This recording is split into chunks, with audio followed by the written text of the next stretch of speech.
एक दिन जंगल के किनारे कुछ इंसान पिकनिक मनाने आए थे।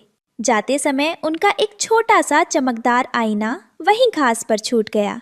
कालू कौवा भोजन ढूंढते हुए वहां पहुंचा और उसकी नजर उस चमकती हुई चीज पर पड़ी। अरे वाह, ये क्या जादुई चीज है? इसमें तो एक और कौवा दिखाई दे रहा है। अरे, ये तो मैं ही हूँ। मैं कितना सुंदर हूँ। मेरी चोंच कितनी काली और चमकदार है। मुझे इसे घर ले जाना चाहिए। कालू उस आईने को उठाकर अपने घोंसले में ले आया। उसने उसे सबसे ऊंची जगह पर सजा दिया। उसकी पत्नी गौरी और बेटा जग्गू उसे देखकर हैरान थे। कालू जी, ये कांच का टुकड़ा आप क्यों उठा लाए? हमें तो भोजन चाहिए था। जग्गू को भूख लगी है। क्या आप कुछ खाने को नहीं लाए? गौरी, तुम शांत रहो। तुम नहीं जानती ये क्या है। इसमें देखो, मैं कितना राजसी लग रहा हूँ। अब से मैं जंगल का राजा लगूंगा। खाने की चिंता बाद में करेंगे। पहले मुझे अपने पंख संवारने दो।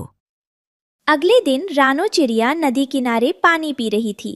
कालू वहां आया, लेकिन उसने पानी नहीं पिया। वो बस पानी में अपनी परछाई और आईने की बात करने लगा।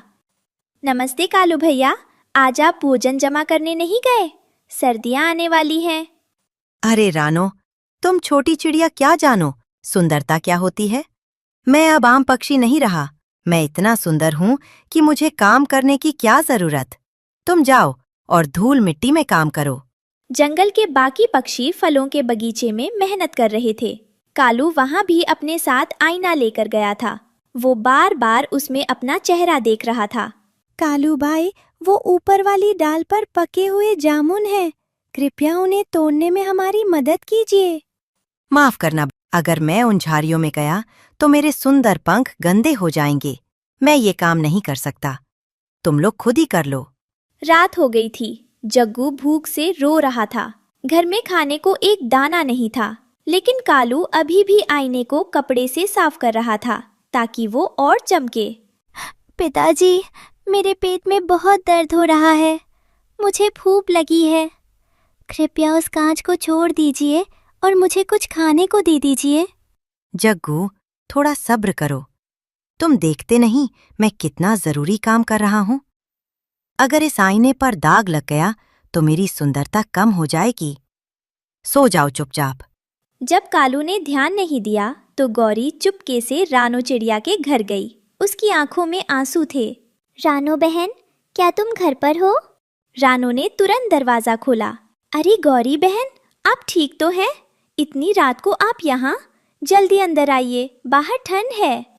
रानो बहन, क्या तुम्हारे पास थोड़ा अनाज है? कालू जी उस आईने के पागलपन में हमें भूल गए हैं। मेरा बेटा जग्गू 2 दिन से भूखा है।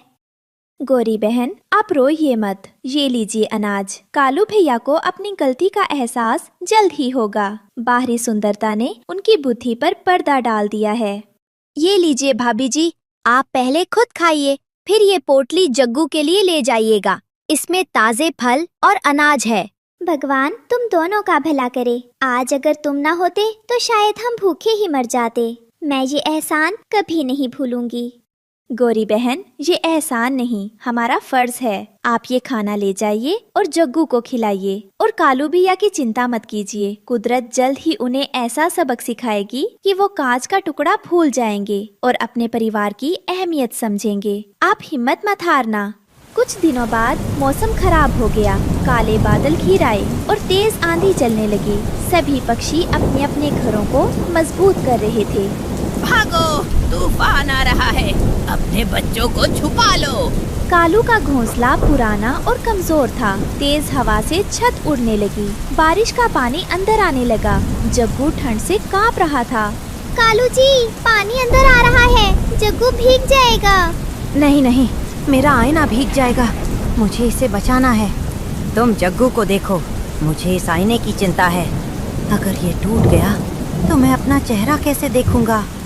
अचानक हवा के एक तेज झोंके से आईना कालू के हाथ से छूटकर नीचे गिर गया और छनन करके टूट गया। नहीं, मेरा सुंदर आईना टूट गया। मेरी सारी सुंदरता बिखर गई। कालू टूटे कांच में अपना चेहरा देखने झुका। तभी उसे कांच में पीछे पड़ा अपना बेहोश बेटा जग्गू दिखाई दिया। अरे जग्गू तो बेहोश है। कांच के चक्कर में मैंने अपने बेटे को नहीं देखा। जग्गू, जग्गू, आंखें खोलो। कालू बेहोश जग्गू को अपनी पीठ पर लादकर आंधी में उड़ता हुआ रानो के पास पहुंचा। वो बुरी तरह रो रहा था। रानो बहन, दरवाजा खोलो, मेरे जग्गू को बचा लो।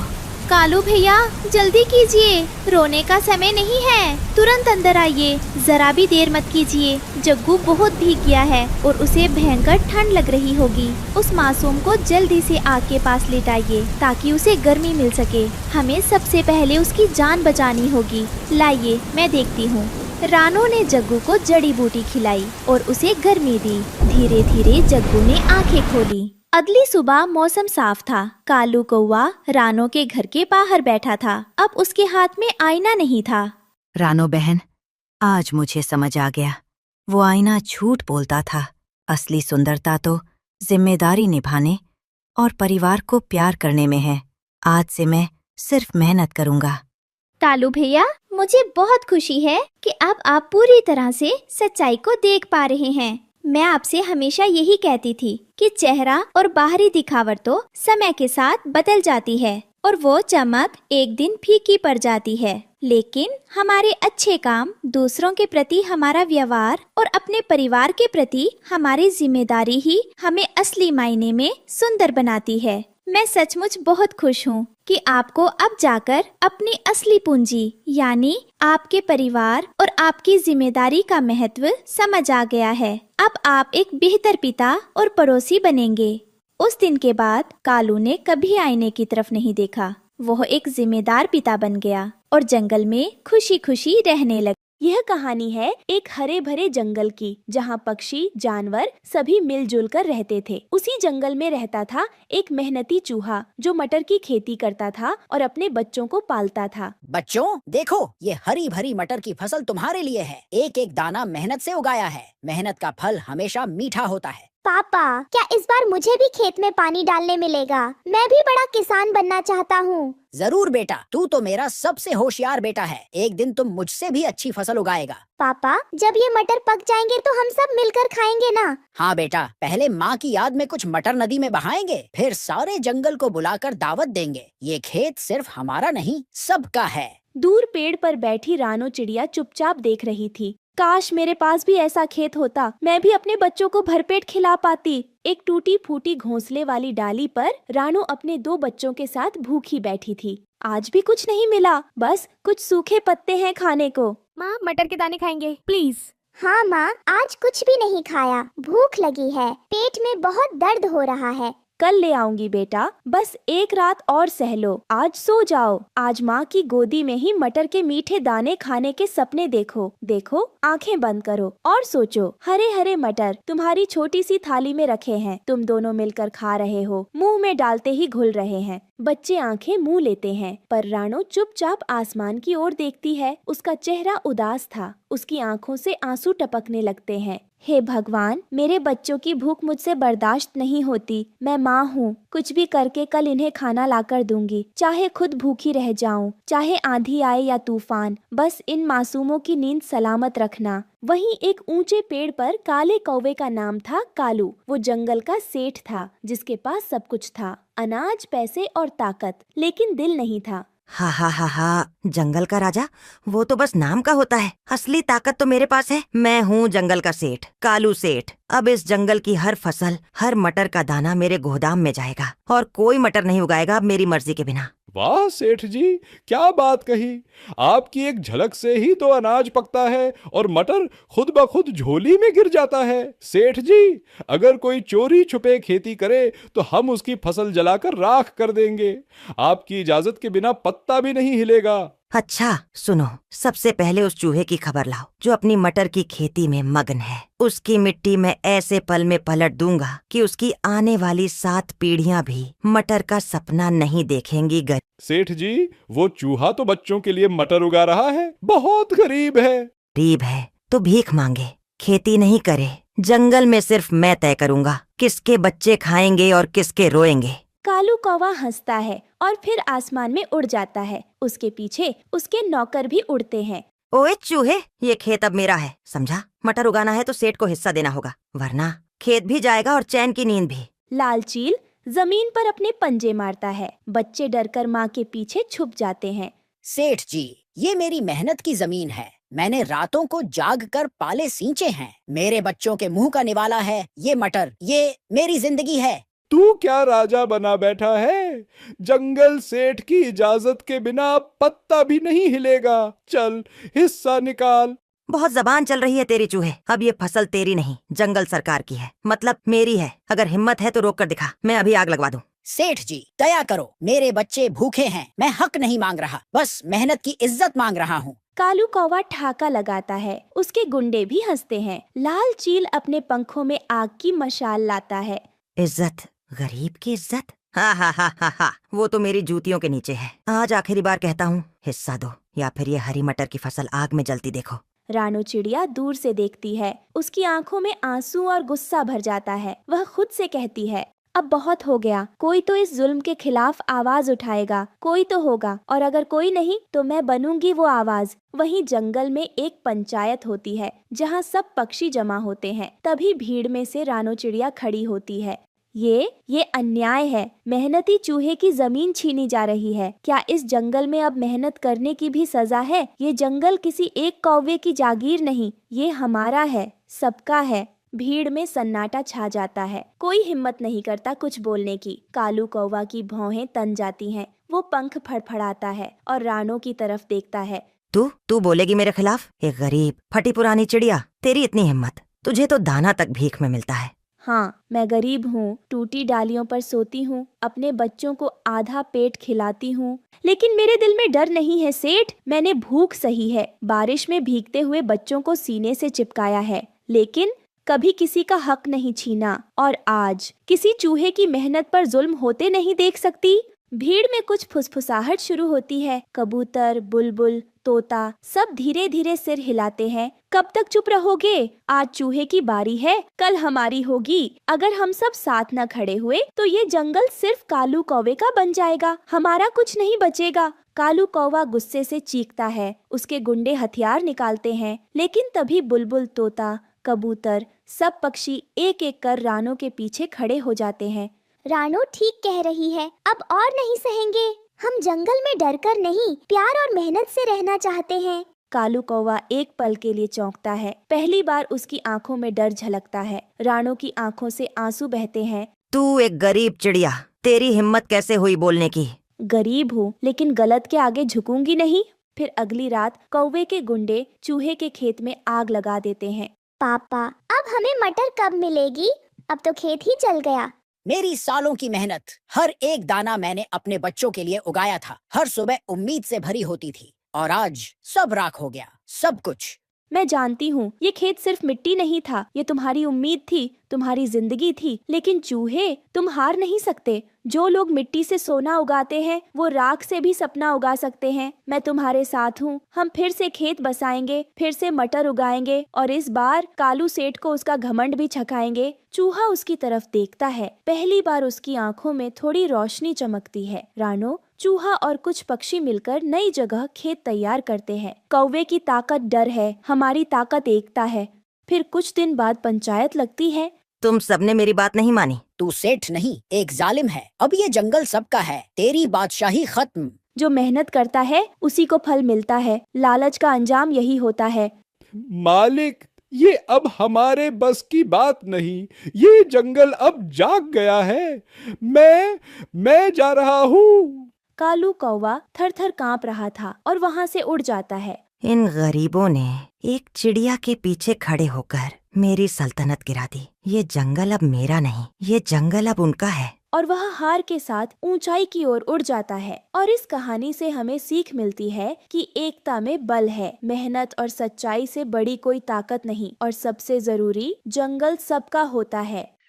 सर्दियों की एक उदास सुबह थी। बबली कबूतरी अकेली एक पेड़ की शाख पर बैठी थी। उसका साथी बंटी कबूतर अब इस दुनिया में नहीं रहा। एक खूंखार चील ने उसे उस वक्त मार डाला जब उसने अपने अंडों के लिए जगह ढूंढी थी। हाय रब्बा, तेरा ये कैसा इंसाफ है। मेरा बंटी तो चला गया, अब ये नन्हे अंडे, ये मेरी आखिरी उम्मीद है। कैसे पालूंगी इन्हें इस बेरहम जंगल में, ना खाने का ठिकाना, ना रहने का, और ऊपर से हर तरफ खतरा ही खतरा। ये पेड़ भी अब डराने लगे हैं मुझे। कहीं कोई चील, कोई कालू कौवा आकर इन्हें भी मुझसे छीन न ले। मैं अकेली, बेबस, मजबूर इन अंडों को कैसे बचाऊंगी रब्बा। रानो चिड़िया उड़ते हुए पास आती है और उसको हिम्मत देते हुए कहती है, बबली बहन मत रो मेरी जान, तुम अकेली नहीं है, मैं हूँ ना आपके साथ। मैं जानती हूँ तुम क्या महसूस कर रही है। माँ बनना सिर्फ उम्मीद नहीं, जिम्मेदारी भी है, और मैं आपको इस जिम्मेदारी में अकेला नहीं छोड़ सकती। तुम्हारे बच्चे अब सिर्फ तुम्हारे नहीं, मेरे भी हैं। रानो, तुझ जैसी दोस्त अगर हर किसी को मिले तो कोई औरत कभी बेबस न महसूस करे। तू घबराओ नहीं, हम मिलकर इन अंडों की हिफाजत करेंगे। ये जंगल जितना बेरहम लगता है उतना नहीं है। अगर साथ हो तो हर तूफान को भी रोका जा सकता है। उसी जंगल के एक कोने में कालू कौवा और गोरी कौवी एक पेड़ पर बैठे कुछ शैतानी सोच रहे थे। अब सुनो मेरी चालाकी की बात। गौरी, बबली कबूतरी अब बिल्कुल अकेली है। उसका वो बंटी कबूतर तो कब का उड़न छू हो गया इस दुनिया से। और तू जानती है ना, वो अब अंडों के साथ बैठी है, बिल्कुल लाचार और डरी हुई। बस थोड़ा इंतजार करो, जब उसके बच्चे निकलने वाले होंगे ना, हम चुपचाप रात को उसके घोंसले पर धावा बोलेंगे और अंडे हमारे। गोरी कौवी हंसते हुए बोलती है, हा हा हा हाय। और फिर उन अंडों को बेचकर क्या करेंगे पता है? सीधे बादाम, काजू और मक्खन वाला पनीर। कुछ देर बाद चील उड़ता हुआ आता है। सुना मैंने सब कुछ कालू, पर ये मत भूलो, जंगल का सबसे बड़ा शिकारी मैं हूँ। अगर मुझे हिस्सा नहीं मिला तो मैं उन अंडों को खुद ही नोच नोच कर खा जाऊंगा, कच्चे, गर्म, मजेदार। अरे नहीं नहीं, अरे मेरे बादशाह साहब, आप हमारे सरताज हैं, राजा हैं जंगल के। आपका हिस्सा सबसे बड़ा होगा पक्का। बस एक अड़चन है, रानो चिड़िया। वो अगर बीच में आ गई तो सारा खेल बिगड़ जाएगा। उसकी दया और बहादुरी से मुझे चिढ़ होने लगी है अब। अगर हमें ये अंडे चाहिए तो पहले उस रानो को इस जंगल से हटाना होगा, हमेशा के लिए। तीनों एक साथ जोर से हंसते हैं। पीछे काली घटाएं छा जाती हैं और दूर कहीं कोई बिजली चमकती है। दूसरी तरफ रानो चिड़िया बबली के लिए खाना खोजने निकलती है। रास्ते में उसे मिट्ठू तोता और हरियाली तोती मिलते हैं। हे ऊपर वाले, कुछ तो ऐसा मिले जिससे बबली का पेट भर सके। वो तो बस अंडों के पास बैठी है, खुद भूखी है। अगर मैं कुछ न लाई तो उसके आंसू और बढ़ जाएंगे। रानो बहन, अरे ओ रानो, कहाँ कहाँ ढूंढ रही हो खाना ऐसे? रानो बहन, सुना है बंटी अब नहीं रहा, मुझे अफसोस है। वो नेक और बहादुर कबूतर था। और तुम कैसी हो? मिट्ठू, बंटी की मौत ने जैसे बबली के साथ साथ मेरी भी हिम्मत भी तोड़ दी है, लेकिन मैं रो नहीं सकती। बबली के आंसू देखे नहीं जाते। रानो बहन, ये तुम्हारी कोशिशें देखकर दिल भर आता है। तुमने हमेशा सबकी मदद की है, अब हमारी बारी है। हम दोनों तुम्हारे साथ हैं। हम सिर्फ खाना ही नहीं लाए, एक उपाय भी लाए हैं। उपाय? कैसा उपाय? चलो उसके लिए ऐसा घर बनाते हैं जहाँ कोई कालू, कोई चील न पहुँच सके, जहाँ वो बबली अपने बच्चों के साथ महफूज रह सके। एक ऐसा घर जो इस जंगल की बुराई से दूर हो। चलो उसके लिए घर बनाते हैं जहाँ दुश्मनों की पहुँच न हो। हमें याद है, हमारी नानी बताया करती थी, नदी के उस पार एक जादुई जलपरी रहती है जो जरूरतमंदों को मदद करती है। अगर वो हमें मिल जाए तो शायद वो बबली के लिए कुछ कर दे। तो चलो हम चलेंगे उस परी के पास। जैसे ही तीनों नदी के किनारे पहुँचते हैं, यहीं कहीं रहती थी वो जलपरी। मेरी नानी कहती थी, जब कोई सच्चे दिल से बुलाता है तो वो जरूर आती है। हे जलपरी, अगर तू कहीं है तो इस जंगल की एक बेबस माँ की पुकार सुन। बबली कबूतरी को तेरी जरूरत है। उसके अंडों को अब सिर्फ तू ही बचा सकती है। पानी में अचानक हल्का नीला प्रकाश फैलता है। उसमें से धीरे धीरे एक परी प्रकट होती है। मैं जानती हूँ तुम्हारा दर्द रानो। ये लो, ये जादुई नारियल का घर। यह नदी पर तैरेगा और तुम्हारे बच्चों को सुरक्षित रखेगा। आपने तो जैसे आसमान से रहमत बरसाई। शुक्रिया परी माँ। हरियाली और रानो मिलकर बबली को नदी किनारे लाते हैं। परी के दिए नारियल घर में अंदर जाते हैं। ये तो किसी सपने जैसा है। मेरा घर तैरता हुआ, अब मेरे बच्चों को कोई नहीं छू सकता। बिल्कुल, जब तक मैं जिंदा हूँ तुझ पर आंच नहीं आने दूंगी। रात का समय कालू, गोरी और चील ने हमला कर दिया। बाहर आओ, अंडे दो, ये जंगल का कानून है। जंगल का नहीं, तुम जैसे दरिंदों का कानून है ये। हम सब तुम्हारे खिलाफ हैं। अभी तुमने हमें कम आंका है गोरी। हम हर हाल में इन अंडों की रक्षा करेंगे। मिट्ठू अपनी चोंच में कांटे लेकर उड़ता है और सीधे चील की आंखों पर फेंकता है।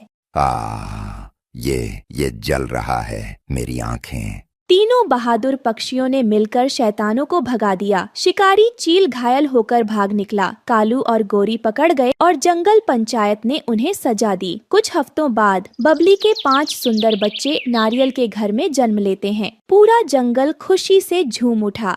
रानो बहन, तुमने मुझे नया जीवन दिया है। हम औरतें एक दूसरे का सहारा बने तो कोई ताकत हमें नहीं तोड़ सकती। बच्चों के साथ बबली और रानो अब नारियल घर में खुशहाल जीवन जीती हैं। जंगल में हर कोई जान गया कि एकता, बहादुरी और प्यार से बड़ी कोई ताकत नहीं होती। अगर दिल साफ हो और इरादा नेक तो खुदा भी मदद करता है। फिर बबली कबूतरी अपने बच्चों के साथ खुशी खुशी नारियल घर में रहती है।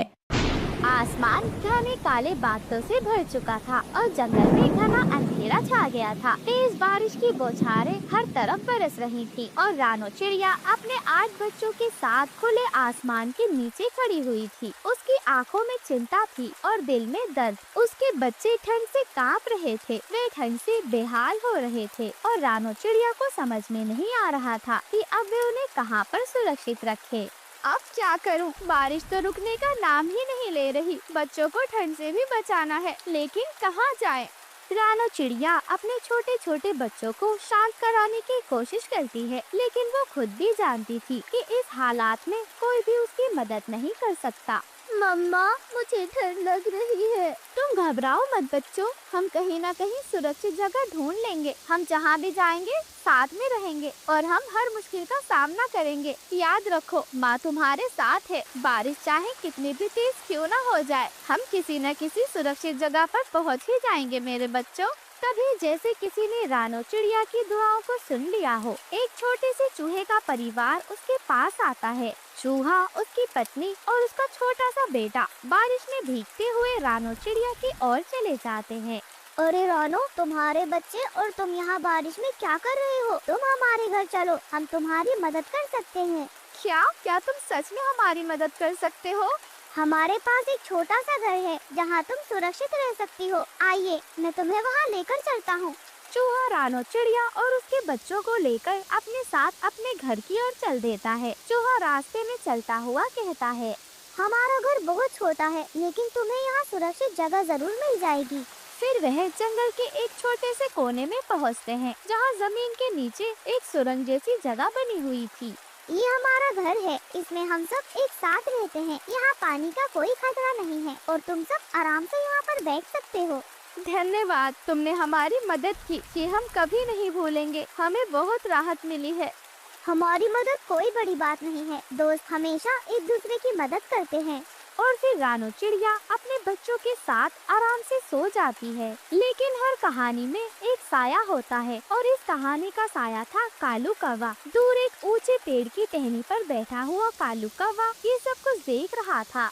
देखो तो जरा, यहाँ तक कि ये छोटे छोटे चूहे भी इनकी मदद कर रहे हैं। मुझे ये बिल्कुल भी पसंद नहीं, मैं इनका जीना हराम कर दूंगा। वह पेड़ की दूसरी डाली पर कालू कौवे के साथ ही गोरी कौवी बैठी हुई थी। ये चूहों ने बहुत बड़ी गलती कर दी है कालू, उस गरीब चिड़िया को बचा लिया। अब जंगल में कोई भी हमसे नहीं डरेगा। कालू, हमें कुछ ना कुछ करना ही होगा। हाँ गोरी, तुम बिल्कुल सही कह रही हो। अब वक्त आ गया है कि रानो को सबक सिखाया जाए। हम उसे चैन से जीने नहीं देंगे। जंगल में अगर किसी को रहना है तो उसे हमारे इशारों पर नाचना होगा। अब रानो चिड़िया को सिर्फ मौसम से नहीं बल्कि इन चालाक और जलन भरे कौवों से भी बचकर रहना था। अगली सुबह जैसे ही बारिश थोड़ी थमती है, कालू कौवा और गोरी कौवी एक ऊंचे पेड़ की डाल पर बैठकर फुसफुसाने लगते हैं। कालू, हम इनकी सुरंग के पास आग लगा देते हैं। धुआं अंदर जाएगा और फिर ये सब बाहर भागेंगे। जैसे ही रानो और उसके बच्चे बाहर आएंगे, हम उन पर झपटा मारेंगे। गोरी, बिल्कुल, आज रात रानो का अंत होगा गोरी। उसके पास अब कोई भी नहीं बच पाएगा। और फिर कालू कौवा और गोरी कौवी दोनों मिलकर सूखी पत्तियां और टहनियां इकट्ठी करते हैं और सुरंग के मुंह पर उसे रख देते हैं। कालू कौवा उसमें आग लगा देता है। धीरे धीरे धुआं सुरंग के अंदर भरने लगता है। बच्चों, जल्दी उठो, कुछ गड़बड़ है। उसी समय चूहा और उसकी पत्नी जाग जाते हैं। चूहा तुरंत अपनी गुप्त सुरंग के दरवाजे खोल देता है। रानो बहन, जल्दी इधर से निकलो, ये हमारी गुप्त सुरंग है। वह बच्चों और चूहों को सावधान करती है। सब भागते हैं और दूसरी तरफ सुरक्षित बाहर निकल जाते हैं। बाहर निकलते ही उन्हें ऊपर पेड़ की टहनी पर कालू कौवा और गौरी कौवी दिखाई देते हैं। कालू कौवा और गौरी कौवी उन्हें सुरक्षित देखकर हैरान हो जाते हैं। अरे ये कैसे बच गए? कालू, हमारा प्लान फेल हो गया। और तभी जंगल के अन्य पक्षी तोता, कबूतर, उल्लू वहाँ पहुँच जाते हैं। उन्होंने धुएं और आग का धुआं देखा तो वे उड़ते हुए मदद के लिए आ गए थे। अरे कालू गौरी, तुमने बच्चों को मारने की कोशिश की है, शर्म करो शर्म। अब बहुत हो गया, जंगल में ऐसी बुराई की कोई जगह नहीं है। और फिर जंगल के सभी पक्षी मिलकर कालू और गौरी को भगा देते हैं। वे उड़ के डर के मारे वहाँ से चले जाते हैं। जंगल के सभी पक्षियों ने रानो चिड़िया और चूहे की बहादुरी की सराहना की। जंगल में ये बात फैल गई कि जब सब एकजुट होते हैं तो किसी भी बुराई को हराया जा सकता है।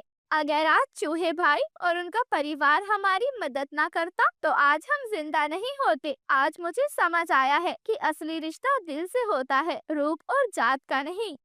सही कहा रानो, हमारी मदद से हम सबको एक सुरक्षित जगह मिल सकती है। ये जंगल हमारा है और हम सबकी जिम्मेदारी है कि हम एक दूसरे की मदद करें। इस कहानी से हमें सीख मिलती है कि बुराई चाहे कितनी भी चालाक क्यों ना हो, सच्चाई और एकता के सामने हार ही जाती है। सच्चे दोस्त वही होते हैं जो मुश्किल समय में साथ खड़े हों, चाहे वे कितने भी छोटे क्यों ना हो।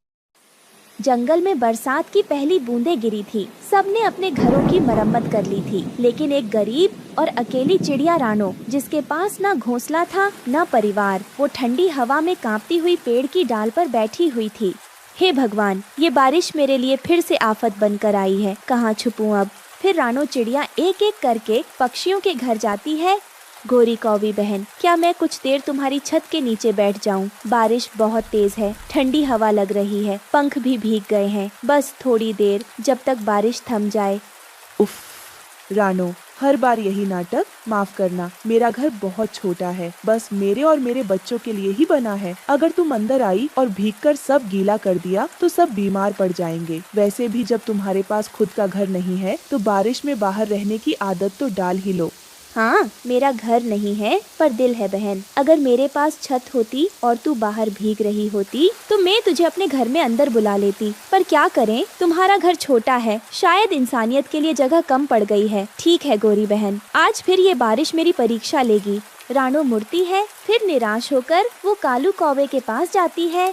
हा हा हा हा हा, ओ रानो, तू फिर आ गई। अरे अपने लिए एक पत्ता तक नहीं जोड़ पाई और उम्मीद रखती है कि कोई तुझे सहारा देगा। खुद का घोंसला नहीं, खाना नहीं और जंगल में बड़ी बनती है। जैसे तू भीग रही है वैसे ही भीगती रहे। दूसरों के दरवाजे खटखटाने से इज्जत नहीं मिलती। चल हट यहाँ से, कहीं और जा, हम अमीरों का वक्त मत खराब कर। रानो चिड़िया की आंखों में आंसू आ जाते हैं, लेकिन वो खुद को संभालती है और बोलती है, मैं जानती हूँ कालू, मैं गरीब हूँ, लेकिन मेरी आत्मा में अब भी इंसानियत बाकी है और शायद वो तुमने खो दी है। आज मैं भीग रही हूँ, लेकिन याद रखना, जिस दिन मेरा एक छोटा सा सहारा किसी की जान बचा लेगा, उसी दिन तुम्हारी ये घमंड की दीवारें गिर जाएंगी। फिर रानो थकी हारी एक कूड़ेदान के पास रुकती है। तभी उसकी नजर एक टूटा हुआ बड़ा मटका पर पड़ती है। अरे ये क्या, ये तो मटका है, कितना बड़ा है और अंदर भी तो जगह है। ये तो मेरे लिए घर बन सकता है। कितनी बार सोचा था कि एक कोना मिल जाए जहाँ मैं चैन से बैठ सकूं, और आज ये टूटा हुआ मटका मेरे लिए भगवान का दिया हुआ वरदान बन गया है। फिर रानो चिड़िया ने जल्दी से इधर उधर देखा, फिर अपने छोटे से शरीर की पूरी ताकत लगाकर मटके को झाड़ियों की ओर खींचने लगी और एक मजबूत पेड़ के नीचे उसने मटके को रखा और सूखी घास, पत्ते, फूलों से घर सजाकर और मजबूत भी बनाया। छोटा सा मटका, मेरी बड़ी दुनिया, अब बारिश भी डरा नहीं सकती। फिर आधी रात को तूफानी बारिश शुरू होती है, बिजली चमकती है, पेड़ गिरते हैं, कई पक्षियों के घर उखड़ जाते हैं। गौरी कौवी और कालू कौवा घबरा रहे होते हैं। हे भगवान, हमारा घर बह गया, अब क्या करें? हम कहाँ जाएंगे? ये जंगल अब हमें नहीं बचा पाएगा। सब कुछ खत्म हो गया, सब कुछ। अब क्या करें? कहाँ जाए? मेरे बच्चों को ठंडी लग रही है, उनके पंख भी भीग गए हैं। ना खाना है, ना छत, और जंगल में हर कोई अपनी जान बचाने में लगा है। सालों से इस पेड़ पर मेरा घोंसला था, सबसे ऊंचा, सबसे मजबूत, और आज एक बारिश ने सब बहा दिया। मैंने सोचा था मैं सबसे समझदार हूँ, सबसे ऊपर, पर आज मैं भी तुम्हारी तरह जमीन पर हूँ, भीगा हुआ, बेसहारा। रानो, मैंने तुझे कभी अपने घर में जगह नहीं दी, पर आज खुद के लिए कोई कोना भी नहीं बचा। अब समझ आ रहा है कि बेघर होना क्या होता है। काश मैंने तुझे उस दिन बारिश में ठुकराया न होता। फिर गोरी कौवी, कालू कौवा और कुछ बच्चे कांपते भारी बारिश में आसरा ढूंढ रहे थे। तभी उन्हें मटका घर दिखता है। वो उसका दरवाजा खटखटाते हैं। फिर रानो दरवाजा खोलती है। आओ सब अंदर आ जाओ, ये मटका सबका है। माफ करना रानो, हमने तुम्हें शर्मिंदा किया और तुमने हमें बचा लिया। घर बड़ा हो या छोटा, दिल बड़ा होना चाहिए। कुछ दिन बाद बारिश थमने के बाद रानो सबको टूटे मटके बर्तनों से घर बनाना सिखाती है। देखो बच्चों, जिन चीजों को लोग फेंक देते हैं, वही चीजें अगर सही नजर से देखी जाएं, तो घर बन जाती हैं, आसरा बन जाती है। इस मटके को देखो, किसी ने इसे कूड़े में फेंक दिया था, लेकिन मेरे लिए ये भगवान का भेजा हुआ घर बन गया। रानो दीदी, क्या हम भी ऐसा घर बना सकते हैं? मम्मी कहती थी कि टूटी चीजों का कोई काम नहीं होता। बिल्कुल बना सकते हैं मेरे लाल। तू देख कैसे इन बर्तनों को साफ करके हम एक खूबसूरत घोंसला बना सकते हैं। जरूरत बस नियत और मेहनत की होती है। कभी भी किसी चीज को बेकार मत समझना, क्योंकि जब दिल में जगह हो तो हर टूटी चीज भी नया जीवन दे सकती है। तो मैं भी अब मटके वाला घर बनाऊंगा और दूसरों को भी सिखाऊंगा। अब उस जंगल में कोई बेघर नहीं था, क्योंकि रानो चिड़िया ने दिखाया कि सादगी में भी गरिमा होती है। फिर रानो अपने छोटे मटके घर के बाहर बैठी बच्चों को कहानी सुना रही थी। मटके ने मुझे छत दी और मैंने दूसरों को सहारा दिया, यही असली घर है। वहीं जंगल में बारिश की हल्की बूंदें गिर रही थी, लेकिन अब सबके चेहरे पर मुस्कान थी। जो दूसरों के लिए छत बनता है, उसका आसमान कभी खाली नहीं रहता। इस कहानी से ये सीख मिलती है कि गरीबी कमजोरी नहीं होती और सच्चा घर वही होता है जहाँ प्रेम और सहारा मिले। आज कुछ ज्यादा सूखी टहनियाँ लेकर आऊंगी, सर्दी बढ़ रही है। रानो पंजों में हंसुआ लेकर उड़ती है और वह एक गिरे हुए सूखे पेड़ के पास उतरती है, लकड़ियाँ चुनती है। वाह, यहाँ तो ढेर सारी सूखी लकड़ियाँ हैं, हफ्तों तक चूल्हा जल जाएगा। तभी उसे धीमी रोने की आवाज आती है। ये कैसी आवाज? कहीं कोई फंसा तो नहीं? वह लकड़ियाँ हटाती है और देखती है वहाँ 3 छोटे कुत्ते के पिल्ले दिखते हैं। रानो ने तुरंत लकड़ियाँ हटाना बंद कर दिया और बच्चों को सुरक्षित छोड़ दिया। ओह, ये तो अनाथ लगते हैं। इनकी माँ कहाँ गई होगी? बच्चे हैं, इनकी माँ कहीं आसपास होगी। चलो दूसरी जगह लकड़ियाँ देखती हूँ। रानो ने लकड़ियाँ वहीं छोड़ दी और बिना कुछ लिए वापस लौट गई। उसका दिल उन पिल्लों से गहराई से जुड़ गया है। वह रोज खाना पानी लेकर आती है और ममता से उनके सिर सहलाती है। एक दिन जब वह पिल्लों को खाना खिला रही होती है, तभी आसमान से कल्याणी चील और उसकी बिगड़ी हुई बेटी भूरी चील नीचे उतरती है। अरे ओ रानो, क्या तूने इस पेड़ को अपनी बपौती समझ लिया है? रोज यहीं मंडराती रहती है। हट यहाँ से। अरे रुको, उस पेड़ के नीचे मासूम बच्चे हैं, वो मर जाएंगे। चल हट, ये तेरी जागीर नहीं है। हमें अपनी रोटियां सेकनी है। पिल्लों के लिए हम लकड़ी छोड़ दें? पिल्ले कहीं और जाकर छुप जाएंगे। उड़ जा यहाँ से रानो। प्लीज, इस पेड़ के नीचे 3 मासूम पिल्ले हैं, बहुत छोटे हैं। अगर ये लकड़ियाँ हटी तो ये ठंड से मर जाएंगे। पिल्ले, तुझे इन गंदे जानवरों से इतना प्यार कब से हो गया?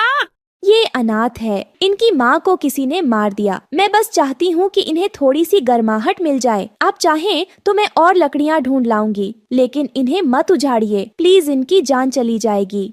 तो क्या अब चिड़िया कुत्तों की माँ बनेंगी? उड़ जा रानो, वरना अगली बार तुझे भी इन लकड़ियों के नीचे गाड़ देंगे।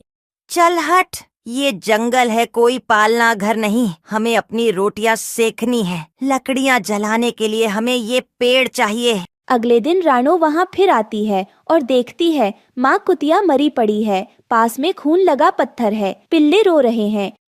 हे भगवान, ये तुमने क्या कर दिया? अब ये बच्चे अकेले हो गए, अनाथ हो गए। वह माँ कुतिया को दफनाती है। मैं नहीं देख सकती इन्हें ऐसे मरते हुए, चाहे कुछ भी हो जाए, मैं इन्हें बचाऊंगी। रानो उड़ती है और आसपास के पेड़ों से सूखी पत्तियां, कुछ झाड़ियां और फूलों के डंठल बटोर कर लाती है। फिर वह उन्हें सावधानी से पिल्लों के चारों ओर रख देती है।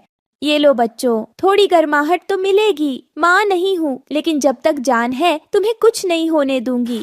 तभी अचानक तेज बारिश शुरू हो जाती है, लेकिन पिल्लों को पत्तों और सूखी लकड़ी से ढककर वो वहाँ से चली जाती है। भगवान इनकी जान बख्श लेना, मैं सब सह लूंगी, बस इन्हें कुछ मत होने देना। आज रात ये कैसे भी कट जाए, सुबह मैं उन्हें अपने घर ले आऊंगी। सुबह का सूरज निकलता है, बारिश रुक चुकी थी। राणो चिड़िया बिना वक्त गवाए उनके पास पहुंचती है। जिंदा हो ना? बस अब सब ठीक होगा, इन्हें किसी हाल में अकेला नहीं छोड़ूंगी। आओ मेरे साथ बच्चों, अब मैं ही तुम्हारी माँ हूँ। राणो पिल्लों को लेकर अपने घोंसले के पास आती है, पर वहाँ के पक्षी नाराज हो जाते हैं। देखो देखो, राणो पिल्ले लाई है, अब ये कुत्ते हमारे बच्चों को काटेंगे। राणो, ये जंगल है, कोई कुत्तों का अड्डा नहीं। या तो इन कुत्तों को छोड़ो या ये पेड़ छोड़ दो। सभी पक्षी धीरे धीरे राणो के पेड़ के पास इकट्ठा हो जाते हैं। इन्हीं जैसे कुत्तों ने तो मेरे दादाजी को काट खाया था, इनकी नस्ल पर भरोसा नहीं किया जा सकता।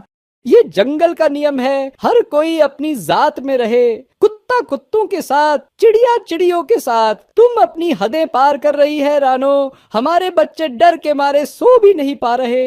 ये आज 3 हैं, कल 10 हो जाएंगे। क्या इन मासूम जानवरों की जान की कोई कीमत नहीं? मैं इन्हें नहीं छोड़ूंगी, चाहे मुझे यहाँ से जाना पड़े। वह उड़कर दूर जंगल में चली जाती है। राणो और उसके साथ के 3 पिल्लों में से 2 सर्दी से मर जाते हैं। अब एक ही बचा था। वह एक पेड़ के नीचे बैठी रो रही होती है। बेटी, तुम यहाँ क्यों रो रही हो? ये पिल्ला अनाथ है, मैंने इसे बचाया, लेकिन सबने मुझे ठुकरा दिया। तुम्हारा दिल इंसान से भी बड़ा है राणो। चलो मेरे आश्रम चलो, वहाँ तुम्हें और इस बच्चे को घर मिलेगा। राणो अब आश्रम में सेवा करती है और वह पिल्ला बड़ा होकर बलवान बनता है और वह अब आश्रम का रक्षक बन जाता है। एक रात चोर जानवर आश्रम में घुसता है। पिल्ला भौंककर चोर को भगा देता है। राणो, तुम्हारी ममता ने एक रक्षक पैदा किया है। ये जादू तुम्हारे दिल का है। गांव के पक्षी यह सुनते हैं और पछताते हैं। वे राणो से माफी मांगते हैं। हमें माफ कर दो राणो, हमें माफ कर दो। हमने तुम्हें नहीं समझा, तुम सच्ची माँ निकली। मुझे कुछ नहीं चाहिए, बस अगली बार किसी मासूम की पुकार मत अनसुनी करना। इस कहानी से हमें शिक्षा मिलती है कि जो दूसरों के दर्द को समझता है वही सच्चा जीव होता है। ममता में सबसे बड़ा जादू होता है। ये ले भूरे, मैं एक और आम नीचे फेंक रहा हूँ। हाँ भैया फेंको, मैं पकड़ लूंगा। और फेंको भैया, मैं पकड़ लूंगा। अब बस हो गए पूरे। ज्यादा लालच करना अच्छी बात नहीं है, और इतने सारे आम हम उठा भी नहीं पाएंगे। अरे ये इतना जल्दी जल्दी में इतने तेजी से उड़ते हुए कहाँ से आ रहे हैं? अरे क्या हुआ, तुम इतना तेजी से उड़ते हुए कहाँ से आ रहे हो? अरे क्या बताऊं कालू, मैं और मिट्ठू तोता अनाज लेकर घर आ रहे थे। तभी पता नहीं कहां से अचानक से 2-4 शिकारी पंछी हमारे पीछे पड़ गए। मैं तो जैसे तैसे करके भाग आए, लेकिन उनमें से 2 शिकारी पंछियों ने मिट्ठू तोते को पकड़ लिया और बाकी के 2 अभी भी हमारे पीछे पड़े हैं। भागो, यहाँ से अपनी जान बचाओ। चल भूरे, हमें भी भागना चाहिए। लेकिन भैया, हमने जो सुबह से मेहनत करके इतने सारे आम तोड़े हैं, क्या उन्हें ऐसे ही छोड़कर चले जाएं? अरे आम की छोड़ और अपनी जान की परवाह कर। चल यहाँ से। नहीं भैया, मैं बिना आम लिए नहीं आऊंगा। अरे भूरे, छोड़ दे इसे और चल यहाँ से। नहीं भैया, मैं नहीं आऊंगा। लगता है तू ऐसे नहीं मानेगा। तू यही रह, मैं जाता हूँ। गर्मियों की दोपहर में रानो चिड़िया, मीनू मौसी तोता, लाडो कबूतर, बुलबुल और अन्य पंछी आम के पेड़ के नीचे एक छोटी सी सभा में बातें कर रहे थे। साथियों, हमारा सुंदरवन कितना सुंदर और शांतिपूर्ण है। महीनों हो गए, कोई शिकारी पंछी नहीं आया। हाँ राणो दीदी, अब तो डर ही खत्म हो गया है। लगता है हमारी मेहनत रंग लाई। इतनी खुशी भी ठीक नहीं है, कहीं फिर से शिकारी न लौट आए। मौसी, शुभ बोलो ना, तुम फिर से डराने लग गईं। तभी 2 पक्षी, बिंदिया चिड़िया और सोनू कबूतर की बहन बबली कबूतरी, घबराए हुए उड़ते उड़ते सभा में आ गिरे। उनकी सांसें तेज चल रही थीं और आंखों में खौफ साफ झलक रहा था। भागो, वो शिकारी पंछी वापस आ गए हैं। भयानक, बहुत ही खतरनाक। हमारे पीछे पूरे झुंड में आए थे। सोनू कबूतर को पकड़ लिया उन्होंने। भैया को ले गए। राणो दीदी, कुछ करो। मैंने अपने पंखों से देखा, वो 4 काले काले पंछी एकदम बिजली की तरह झपटे और सोनू भाई को उठा ले गए। मैं चीखी चिल्लाई पर कुछ नहीं कर पाई। हे राम, ये कैसे हो गया? वो तो बस अनाज लेने गए थे ना। हाँ दीदी, हम दोनों जंगल के बाहर वाले खेत से चावल के दाने ला रहे थे। मौसम अच्छा था, हमने सोचा कि थोड़ा जल्दी अनाज इकट्ठा कर लें। लेकिन जैसे ही हम झाड़ियों के पास पहुँचे, अचानक एक झुंड ऊपर से टूट पड़ा। काले पंख, लाल आंखें और तीखे पंजे। हमें कुछ समझ ही नहीं आया। भैया ने मुझे धक्का देकर उड़ने को कहा। भागो गुट्टी कहकर खुद पीछे रह गए। और फिर एक शिकारी उसे पंजों में दबोचकर ले गया। वो चिल्लाया, रानो दीदी को बताना, जंगल को संभालना, और फिर वो आवाज दूर होती गई। सभा में सन्नाटा छा गया। हर पक्षी की आंखों में आंसू थे। सभी पक्षी डर के मारे अपने अपने घोंसलों में भाग गए। गहरा अंधेरा, चांद बादलों में छिपा हुआ है। पूरे जंगल में सन्नाटा था। वहीं माँ लाडो चिड़िया अपने 3 बच्चों के साथ घोंसले में सो रही थी। तभी तेज परों की आवाज और अचानक एक साया उनके ऊपर मंडराता है। कौन है वहाँ? तभी एक विशाल शिकारी बाज झपट्टा मारता है। माँ बचाओ। अगले ही पल 2 बच्चे उठा लिए जाते हैं। माँ लाडो चीखते हुए गिर जाती है। तीसरे बच्चे की मौत हो चुकी होती है। अगली सुबह सभी पक्षी लाडो के पेड़ के नीचे आते हैं। मेरे लाल, उन्हें ले गए, मेरी गोद सूनी कर दी, किस लिए जीऊं अब? अब तो ये हमला हमारे घरों तक आ गया है। अब कोई सुरक्षित नहीं। ये तो जंग का ऐलान है। अगर अब भी हम चुप रहे तो एक एक करके सब मारे जाएंगे। तभी रानो चिड़िया सामने आती है। बहन, तेरे बच्चों की मौत बेकार नहीं जाएगी। अब बहुत हो गया डर। यही तो शिकारी चाहते हैं कि हम डरें, भागें और चुप रहें। लेकिन अगर आज हम चुप रह गए तो कल हर एक का बेटा, भाई और बच्चा उनके पंजों में होगा। पक्षी उसे देखने लगते हैं, कुछ सिर हिलाते हैं। सोनू कबूतर बहादुर था। वो बच सकता था, लेकिन उसने बबली को बचाया। क्या अब हम उसकी कुर्बानी को यूं ही जाने देंगे? नहीं दीदी, मैं लड़ूंगी। मैं भी उसका बदला लूंगी। मैं भी साथ हूँ। हम अकेले नहीं हैं। हम सब मिलकर इन शिकारी पंछियों का सामना कर सकते हैं। अब एक के बाद एक पक्षी अपनी आवाज उठाने लगते हैं। हमारा जंगल हमारा घर है। हम इसे किसी शिकारी को नहीं देंगे। हमें अपनी ताकत को पहचानना होगा। एकता में ही शक्ति है। रानो दीदी, बताओ हमें क्या करना होगा? रानो चिड़िया एक बड़ी चट्टान पर चढ़कर पूरे जंगल की तरफ देखती है। तो सुनो मेरी बात, हम योजना बनाएंगे और अपने बच्चों की सुरक्षा के लिए लड़ेंगे। कोई भी अब अकेला नहीं रहेगा। अब जंगल की चिड़िया जनों की एक सेना बनेगी और उस सेना की पहली ताकत होगी हिम्मत। लेकिन कैसे रानो? जैसे कालू कौवे की बदबू ने पिछली बार उन्हें भगा दिया था, हमें अब और भी तरीके खोजने होंगे। जैसे नकली घोंसले, झूठे रास्ते और रात को घोंसलों में रोशनी न करना। रात होते ही शिकारी पंछी जंगल में घुस आए। वे पहले भूरे कौवे का घर का रास्ता जान चुके थे, उसी तरफ बढ़े, लेकिन उन्हें रास्ते में सिर्फ नकली घोंसले मिले। यह तो जाल है। हमें किसी ने बेवकूफ बना दिया। लगता है रानो चिड़िया का काम है ये सब। चलो उसे ढूंढते हैं। रानो को जब खबर मिली कि शिकारी उसे ढूंढ रहे हैं तो वह खुद सामने आई। अगर तुम्हें लगता है कि मैं जिम्मेदार हूँ तो मुझे पकड़ लो, लेकिन मेरे जंगल के बाकी पंछियों को छोड़ दो। तुम डरती नहीं? डरती हूँ, लेकिन अपनों के लिए जान देना कोई डर नहीं होता। शिकारियों ने रानो की हिम्मत देखी और जंगल छोड़ने का फैसला किया। अगली सुबह पूरा जंगल रानो चिड़िया की जय जयकार कर रहा था।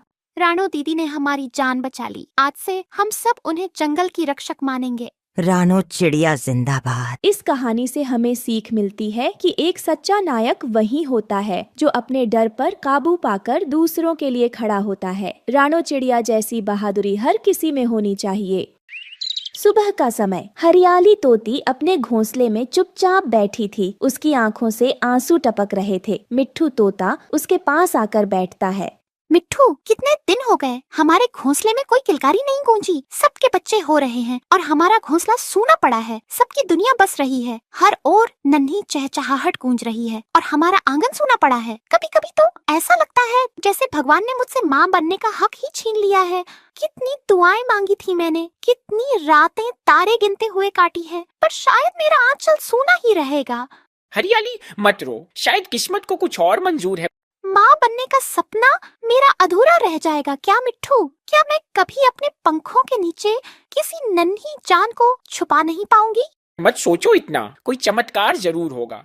हरियाली चुप हो जाती है, आंखें बंद कर लेती है। वहीं पास के पेड़ पर बैठी गोरी कौवी सब सुन रही थी। वो मुस्कुराते हुए उड़कर आती है। अरे बहन हरियाली, क्या बात है? इतने उदास क्यों?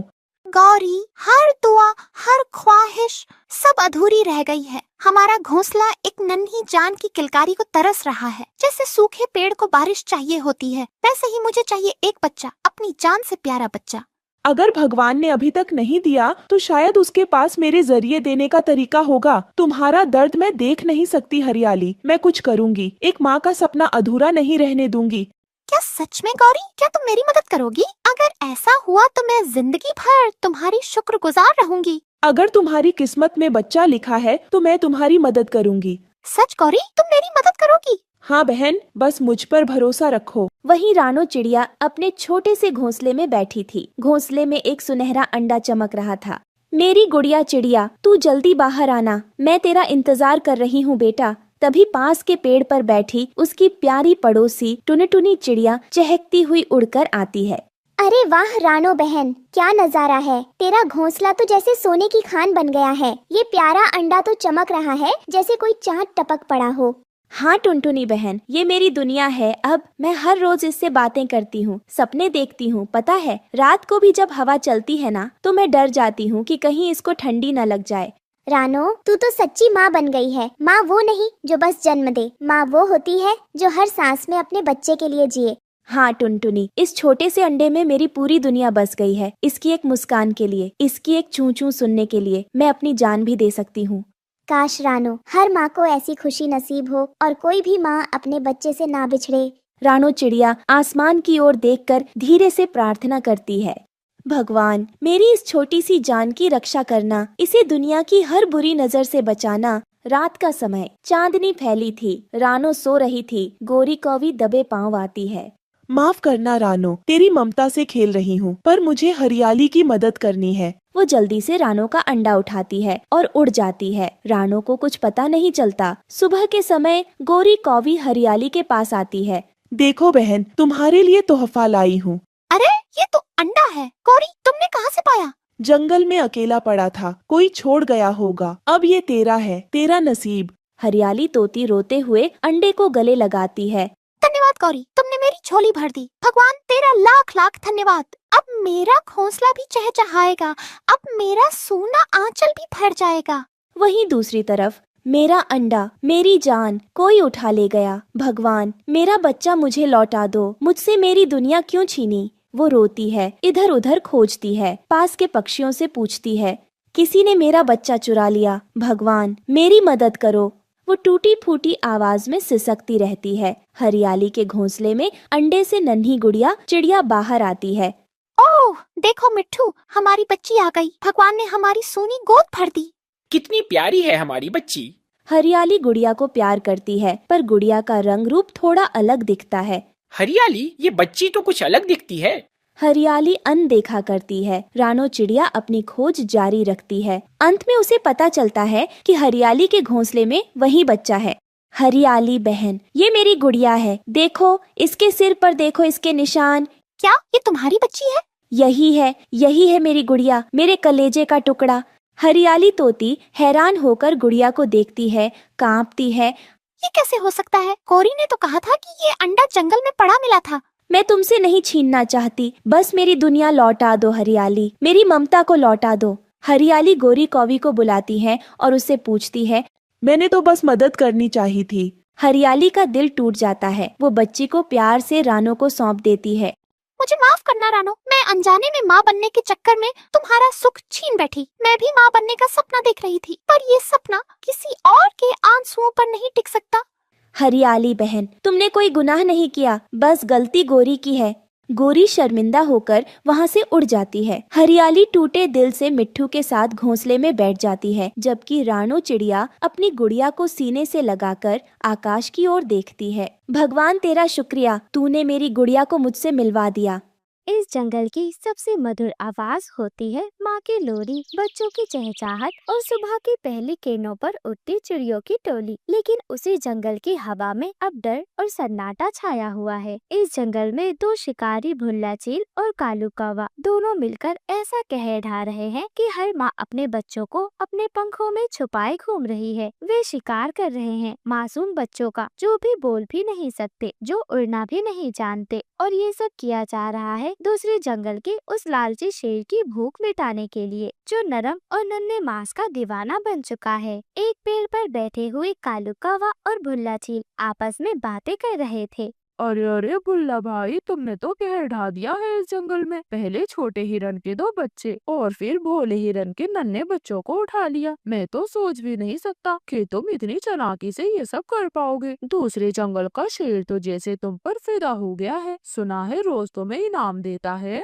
अरे क्या बताऊं कालू, वो शेर राजा नरम मांस का शौकीन है। कहता है, ए चील राज, तू तो मेरे लिए सबसे कीमती शिकारी है। अब मैं सोच रहा हूँ कि जंगल के छोटे छोटे जानवर भी चौकन्ना हो गए हैं, तो क्यों ना शिकार करने का तरीका ही बदला जाए। अरे अरे, बस इतनी सी बात तो सुन, मेरे पास एक आइडिया है और तू तो जानता है मेरा दिमाग कितना ज्यादा तेज है। क्यों ना अब इन मासूम चिड़ियों के बच्चों को निशाना बनाया जाए। मिठू, तोता, बंटी, कबूतर, बुलबुल, इन सब के घोंसलों में नन्हे मुन्ने बच्चे पड़े हैं। इनका मांस बहुत मुलायम है, चबाने से पहले ही मुंह में घुल जाएगा और माएँ भी अभी कमजोरी की हालत में है, वह कुछ कर भी नहीं पाएंगी। अरे वाह कालू, तू तो वाकई मेरा सच्चा यार है। चलो शुरू करते हैं ये नया शिकार। अब जंगल के आसमान में सिर्फ हमारी ही चाल चलेगी। और ऐसे ही भुल्ला चील और कालू कौवा दोनों मिलकर एक एक कर जंगल के सभी शरीफ पक्षियों के बच्चों को चुराने लगते हैं। बुलबुल चीखती हुई अपने पंख फैलाए शोर मचाती है। मेरा बच्चा, मेरा लाल, मेरे घोंसले में जो प्यारा सा बच्चा था, वह अभी बोलना भी नहीं सीख पाया था। कौन उठा के ले गया उसे? कौन इतना निर्दयी है जिसने एक माँ की गोद को छीन लिया? वहीं दूसरी ओर से लूसी कबूतरी भी उड़ती हुई आती है। अरे बंटी जी, हमने तो कभी किसी का बुरा नहीं किया। हमने तो इस जंगल को अपना घर समझा। घर। बंटी जी, हमारे बच्चों ने तो कभी इस जंगल के एक पत्ते को भी नहीं तोड़ा, फिर उन्हें क्यों उठा लिया गया? क्या हमारी ममता की कोई कीमत नहीं है बंटी जी? मिठू तोता भी वहाँ पर बैठा हुआ रो रहा था। अरे हर रोज सुबह का सूरज उगता था और मेरे बच्चे चहचहाकर मुझे उठाते थे। अब ये सूरज भी काटने को दौड़ता है। मेरी दुनिया उजड़ गई। अब हम सिर्फ चीख ही सकते हैं, पर कोई सुनने वाला नहीं है। रानो चिड़िया भी ये बातें सुन रही थी। रानो चिड़िया फौरन उड़कर अपने पति टुन्नू के पास जाती है और टुन्नू चिड़िया को सारी बात बताती है। टुन्नू जी, देख रहे हैं आप, कितनी माओ की गोदी उजल रही हैं और मैं बस गिन ही रही हूँ। अपने अंडों के बारे में बार बार मुझे बहुत डर लगता है। मैं डरती हूँ टुन्नू जी, कहीं ये गिनती कम ना हो जाए। मैं जानती हूँ अगला नंबर मेरा है और मैं नहीं चाहती कि मेरे बच्चे इन शिकारियों की भूख का निवाला बने। टुन्नू जी।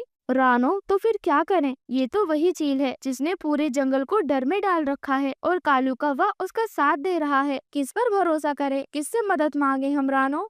टुन्नू जी, हमारा जंगल कोई अनाथ नहीं है। हमारे पास भी एक राजा है, न्याय का राजा। वो शेर जो भले मासूम की रक्षा करता है। मैं उसके पास जाऊंगी। अब वक्त है कि हमें डरना बंद करना होगा और लड़ना शुरू करना होगा। रानो चिड़िया भी माँ बनने वाली थी। वे हार नहीं मानती। वो डरती तो है पर अपने डर में जीती नहीं है। वे उठती है और अपने अंडों की खातिर और जंगल की हर माँ के खातिर वह उड़कर जंगल के राजा के पास जाती है और एक नई उम्मीद के साथ जंगल के राजा से सवाल करती है। वो जंगल की हर माँ की चुप्पी की आवाज बनती है। महाराज, मैं एक माँ हूँ और एक माँ से ज्यादा कुछ नहीं कह सकती, पर मेरी रूह कांप रही है ये सोचकर कि मेरे बच्चे भी उन मासूम की तरह लापता हो सकते हैं। मिट्ठू, बुलबुल और कबूतर सब अपनी गोदे खो चुके हैं। चील और कौवे ने इस जंगल को अपने शिकार का अड्डा बना दिया है। अगर आज आप खड़े नहीं हुए तो कल इस जंगल में सिर्फ खामोशी ही बचेगी राजा जी, और सारी माओ की गोदी सूनी हो जाएंगी।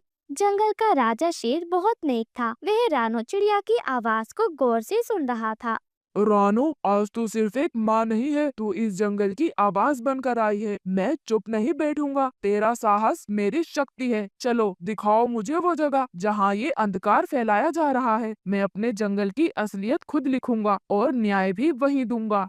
वहीं दूसरी ओर कालू कौवा रानो चिड़िया के अंडों की ओर बढ़ रहा था। अरे अरे भुल्ला भाई, जल्दी कर, देख ये रानो के अंडे 5 है, 5 पूरे 5। शेर को ऐसी दावत मिलेगी कि अगले हफ्ते तक उसे भूख नहीं लगेगी। हाँ यार कालू, और यार ऊपर से इतनी नरम चीज, बस अब ताजगी के साथ स्वाद भी मिलेगा। वह रानो चिड़िया के अंडों को लेने ही वाले थे, तभी शेर वहाँ पर आ जाता है। मक्कारो, बच्चों की हंसी को छीनने वाले, एक माँ की ममता से खेलने वाले, जंगल की गोद को लहूलुहान करने वाले, आज तुम्हारा अंत यही होगा। भुल्ला चील और कालू कौवा दोनों राजा को देखकर डर जाते हैं। दोनों गिड़गिड़ाकर राजा से माफी मांगने लगते हैं। माफ माफ कर दीजिए महाराज, हमें लालच ने अंधा कर दिया था, हम भूल गए थे, हमें मत मारिए महाराज। भूल? ये कोई भूल नहीं है, ये पाप है। जंगल के मासूमों को शिकार बनाना ये कभी माफ नहीं होगा। आज से तुम इस जंगल का हिस्सा नहीं हो, जंगल के बाहर के हो तुम। चले जाओ यहाँ से, हमेशा के लिए इस जंगल को छोड़कर। और फिर भुल्ला चील और कालू कौवा दोनों जंगल से निकाल दिए जाते हैं। वो नजारा आज भी हर माँ की आंख में जिंदा है, जब एक राजा ने नन्हे मासूमों की चुप चीखों को सुना और उनकी रक्षा के लिए दहाड़ लगाई। इस कहानी से हमें सीख मिलती है कि जब न्याय चुपके से दस्तक दे तो डरना नहीं चाहिए, बल्कि बोलना जरूरी है। एक माँ की आवाज अगर सच्चाई से भरी हो तो वह पूरे जंगल को जगा सकती है। और सबसे बड़ी बात, बुराई कितनी भी चालाक क्यों ना हो, एकता और सच्चाई के सामने उसकी कोई औकात नहीं होती।